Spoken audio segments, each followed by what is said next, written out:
અમારા વિસાવદર મત વિસ્તારમાં સુખપુર ગામ આવેલું છે અને આ સુખપુર ગામમાં અને જૂનાગઢની બાજુમાં આવેલા ઝાંઝરડા ગામમાં TP9 અને TP7 સરકાર દ્વારા ટાઉન પ્લાનિંગ જાહેર કરવામાં આવ્યું છે, જેમાંથી TP9 સુખપુર એ મારા મત વિસ્તારનું ગામ છે.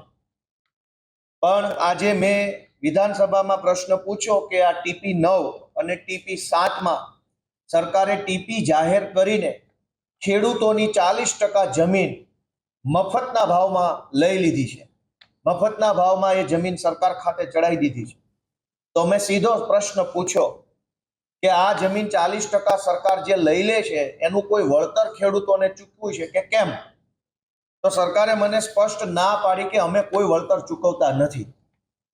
અહીંયા બે પ્રશ્ન ઉપસ્થિત થયા જે મેં ઊભા થઈને રજૂ કર્યા કે ત્યાં જૂનાગઢની અંદર જૂનાગઢ અર્બન ડેવલપમેન્ટ ઓથોરિટીના જે મુખ્ય કારોબારી અધિકારી હોય એણે અમને એવું લખીને આપ્યું કે TP9માં 69 કરોડ રૂપિયાનું ખેડૂતોને વળતર ચૂકવવા માંગીએ છીએ અથવા ચૂકવશું, જે કંઈ એણે કીધું હોય તે.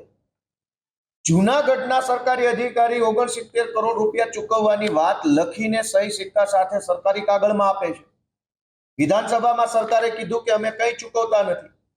એનો અર્થ એ થયો કે જૂનાગઢમાં સરકારી અધિકારી જૂઠું બોલે છે, એણે ખોટી વાત કરી, યા તો પછી વિધાનસભામાં ખોટી રજૂઆત થઈ. એટલે જૂનાગઢ જિલ્લાના જુડાના મુખ્ય અધિકારીએ જે કાગળ આપ્યું એ મેં વિધાનસભામાં બધાને બતાવ્યું આવી રીતે કે જુઓ, જૂનાગઢના અધિકારી ટીપીની જમીન 40% કપાત કરે છે, એ ખોટું છે.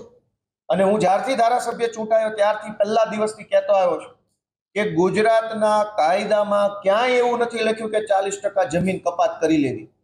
છતાંય જબરજસ્તીથી, દાદાગીરીથી, ખોટા કાયદાનું ખોટું અર્થઘટન કરીને મનસ્વી રીતે સરકાર આખા ગુજરાતમાં ખેડૂતોની 40% જમીન છે એ મફતના ભાવે પચાવી પાડે છે.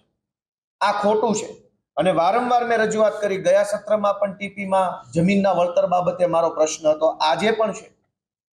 દેશમાં ભારતનું સંવિધાન એમ કહે છે કે કોઈ પણ વ્યક્તિની જમીન લેવી હોય તો ફરજિયાત એને સંપાદન કરવી પડે અથવા વેચાતી લેવી પડે. ત્રીજી કોઈ રીતે જમીન સરકાર લઈ શકે નહીં. રોડ બને તો જમીન સંપાદન થાય, રેલવે આવે તો જમીન સંપાદન થાય, તળાવ બને જમીન સંપાદન થાય, ડેમ બને જમીન સંપાદન થાય. તો ટીપીમાં પણ જમીન સંપાદન થવું જોઈએ, ખેડૂતોને વળતર મળવું જોઈએ, મારો પ્રશ્ન હતો. પરંતુ સરકારે આજે મારા પ્રશ્ન પ્રમાણે કોઈ જવાબ આપેલ નથી. કે ગુજરાતમાં ખેડૂતોના ખેતરમાં અલગ અલગ કંપનીઓ જબરજસ્તીથી પોતાના થાંભલા નાખી જાય છે અને ખેડૂતોને કાણી કોડીનું પણ વળતર આપવામાં આવતું નથી. જમીનનો માલિક ખેડૂત છે. દેશ આઝાદ થયો એ પહેલાથી ખેડૂતના બાપ દાદા વારસાગત રીતે જમીનનું સંરક્ષણ કરતા આવ્યા છે.